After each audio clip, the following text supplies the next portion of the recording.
Bismillahirrahmanirrahim. Assalamualaikum warahmatullahi wabarakatuh. Perkenalkan, nama saya Rizky Nugraha dari kelompok 6 STI. Jadi saya ingin mempresentasikan hasil kelompok saya karena waktu itu saya berhalangan hadir. Di sini kelompok kami mendapat materi dengan judul pengembangan sistem dan pemrograman komputer. Selanjutnya, pengertian dan prinsip perkembangan sistem. Perkembangan sistem ini merupakan penyusunan suatu sistem yang baru untuk menggantikan sistem yang lama secara keseluruhan atau memperbaiki sistem yang telah ada juga. Nah, berikut adapun prinsip-prinsip pengembangan sistem. Yang pertama yaitu sistem yang dikembangkan adalah untuk manajemen. Yang kedua, sistem yang dikembangkan adalah investasi modal yang besar. Yang ketiga, sistem yang dikembangkan memerlukan orang yang terdidik.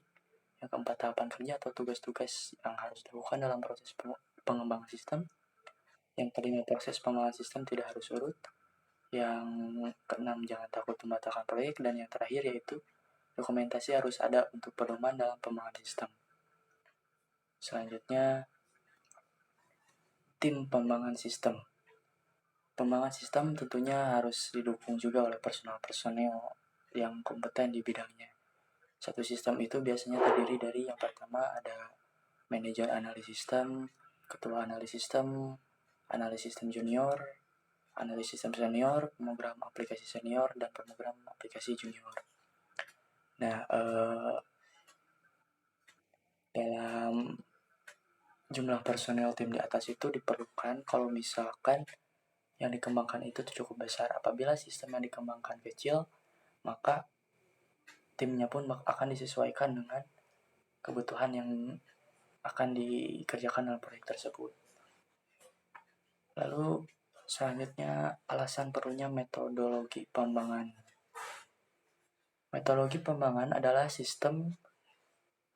suatu proses pengembangan sistem yang formal dan presisi yang mendefinisikan secara aktivitas, metode, best practice, tools, dan terotomasi bagi para pengembang dan manajer proyek dalam rangka mengembangkan dan merawat sebagai keseluruhan sistem informasi. Adapun itu alasan dari metodologi tersebut, yang pertama, menjamin adanya konsistensi proses. Maksudnya kita harus konsisten dalam berproses, tidak boleh berubah-ubah. Yang kedua yaitu dapat diterapkan dalam berbagai jenis proyek. Yang ketiga, mengurangi resiko kesalahan dan pengambilan jalan pintas. Yang keempat, menuntut adanya dokumentasi yang konsisten yang bermanfaat bagi personal baru dalam tim proyek. Lalu ada macam-macam metodologi pengembangan sistem. Yang pertama itu adalah System Development Life Cycle atau SLDC. Metode ini tuh dikembangkan di sistem informasi pertama kali. Jadi karena pertama kali sering juga disebut sebagai metode tradisional. Yang kedua ada model waterfall. Model waterfall ini yaitu metode pengembangan sistem yang paling tua dan paling sederhana. Cocok untuk pengembangan perangkat lunak dengan spesifikasi tidak berubah-ubah. Yang ketiga ada model prototyping, yaitu proses interaktif dalam pengembangan sistem di mana requirement itu dirubah ke dalam sistem yang bekerja atau biasa disebut working system. Yang keempat ada model RID, yaitu Rapid Application Development, yang artinya penggabungan dari metode-metode antara waterfall dan prototyping. Biasanya metode ini dengan teknik terstruktur lainnya untuk menentukan kebutuhan user dan perancangan sistem informasi. Selain itu, RID juga menekankan siklus perkembangan dalam waktu singkat, itu sekitar 60-90 hari. Yang kelima ada model spiral. Model ini pada awalnya diusulkan oleh Boehm, yaitu model proses perangkat lunak evolusioner yang merangkai sifat interaktif prototype dengan cara kontrol dan aspek sistematis model sequential linear. Yang keenam ada object-oriented technology.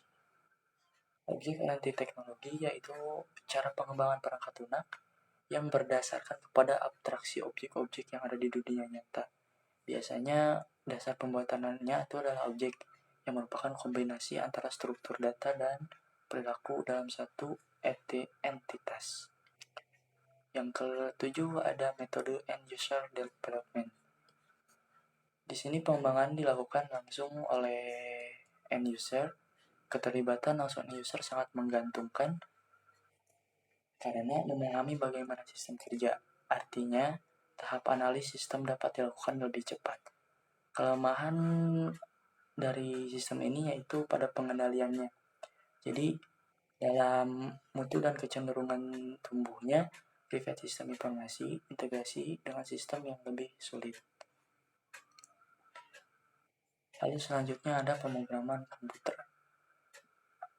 Bisa dijelaskan dalam slide, pemrograman komputer itu merupakan suatu proses yang iteratif atau penulisan dan penyuntingan kode sumber sehingga membentuk sebuah program. Penyuntingan kode sumber ini meliputi proses pengetesan, lalu analisis, pembentukan kesalahan, pengoptimasian algoritma, normalisasi kode, dan kadang-kadang pengkoordinasian antara satu programmer dan programmer lainnya jika sebuah program dikerjakan oleh beberapa orang dalam satu buah tim.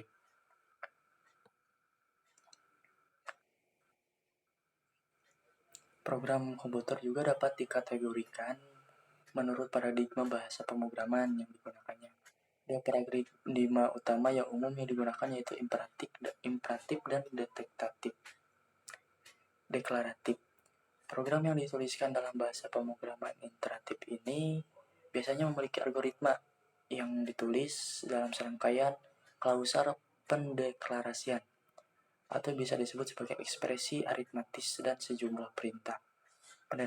Pendeklarasian ini meliputi pendeklarasian variabel serta tipe data atas variabel tersebut, contohnya VRX, integer, penggunaan ekspresi operasi aritmatis yang menghasilkan nilai. Contohnya dalam 2 tambah 2 menghasilkan nilai 4, dan perintah yang melingkupi pendelegasian nilai atas hasil dari operasi aritmatis tersebut ke dalam bentuk variabel. Selanjutnya, bahasa pemrograman atau sering diistilah juga sebagai bahasa komputer ini adalah teknik komando.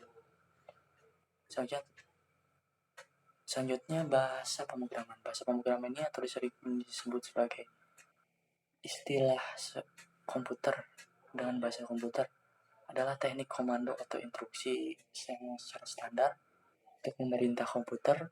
Bahasa pemrograman ini merupakan suatu himpunan dari aturan sintaks dengan semantik yang dipakai untuk mendefinisikan program komputer. Selanjutnya, kompilasi atau interpretasi.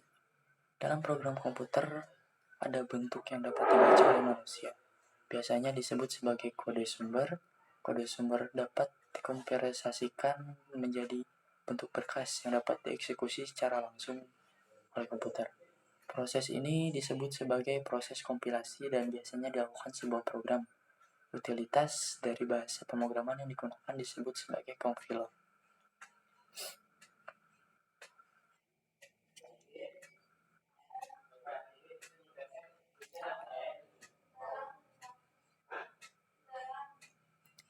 Adapun penjelasan bahasa pemrograman itu ya, menurut tingkat kedekatannya dengan mesin komputer, bahasa pemrograman terdiri dari yang pertama, bahasa mesin. Bahasa mesin itu merupakan suatu perintah kepada komputer dengan memakai kode bahasa. Bahasanya yaitu bahasa biner, contohnya 01001001 dan lain sebagainya. Yang kedua ada bahasa tingkat rendah atau dikenal dengan istilah bahasa rakitan. Contohnya adalah bahasa Inggris simple, yaitu memberikan perintah kepada komputer dengan memakai kode-kode singkat, yaitu kode biasa disebut sebagai kode mnemonik.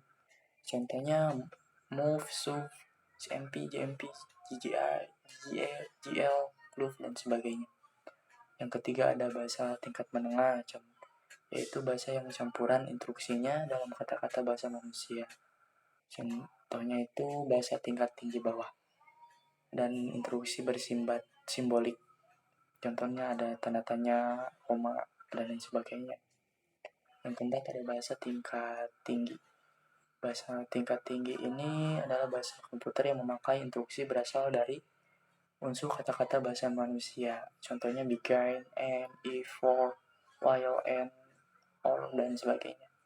Dan yang terakhir, sebagian besar bahasa pemrograman itu sebagai bahasa tingkat tinggi hanya di bahasa C yang digolongkan sebagai bahasa tingkat menengah, dan assembly yang merupakan bahasa tingkat rendah.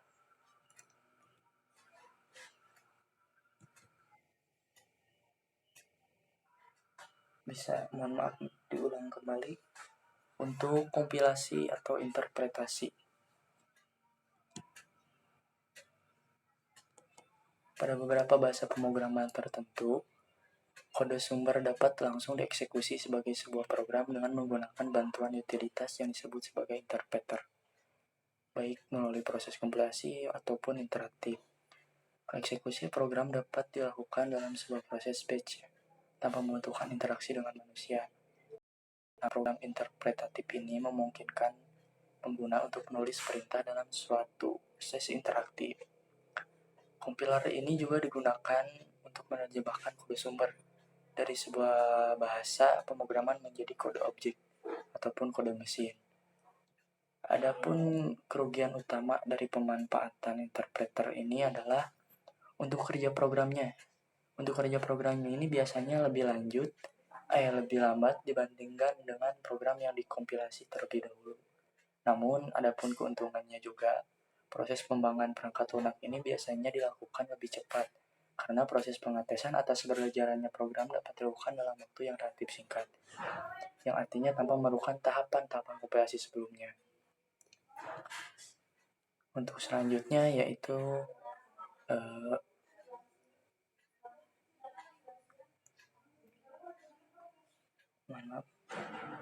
algoritma. Algoritma ini adalah kumpulan instruksi-instruksi atau perintah-perintah ataupun langkah-langkah juga ya, yang berhingga jumlahnya yang digunakan untuk menyelesaikan masalah logika dan matematika dengan bantuan komputer. Algoritma disajikan dengan tulisan dan gambar. Algoritma ini disajikan dengan tulisan yaitu dengan struktur bahasa tertentu dan berbentuk kode. Sedangkan yang disajikan dengan gambar misalnya dalam flowchart. Selanjutnya, flowchart. Flowchart adalah diagram alir yang merupakan suatu bagian yang menggambarkan atau mempresentasikan suatu algoritma. Jadi masih ada hubungan dari flowchart dengan algoritma tadi. Karena dalam flowchart ini terdapat struktur seperti rumus-rumus yang sangat berkaitan dengan algoritma atau matematika. Diagram flowchart ini adapun macam-macam flowchart itu dibagi menjadi dua ya. Yang pertama itu ada flowchart system dan yang kedua ada flowchart program. Untuk flowchart system ini yaitu bagian yang menggambarkan suatu prosedurnya dan proses suatu file dalam suatu media menjadi file dalam media yang lain dalam suatu sistem data. Yang kedua ada flowchart program. Flowchart program ini adalah bagian yang menggambarkan urutan logika dari suatu prosedur pemecahan masalah. Adapun struktur dasar dari algoritma ini ada 3 ya. Yang pertama, sequence struktur atau struktur runtutan. Digunakan untuk program yang instruksinya sequential atau berurutan. Yang kedua, selection struktur, yaitu struktur percabangan. Digunakan untuk program yang menggunakan pilihan atau menyeleksi kondisi. Yang ketiga, ada repetition struktur, yaitu struktur perulangan yang digunakan untuk program yang instruksinya akan dieksekusi berulang-ulang. Mohon maaf dari presentasi tadi ada yang terlewat dari bahasa pemrograman, makanya saya up dulu tadi. Sebelumnya mungkin cukup sekian dari saya. Terima kasih. Assalamualaikum warahmatullahi wabarakatuh.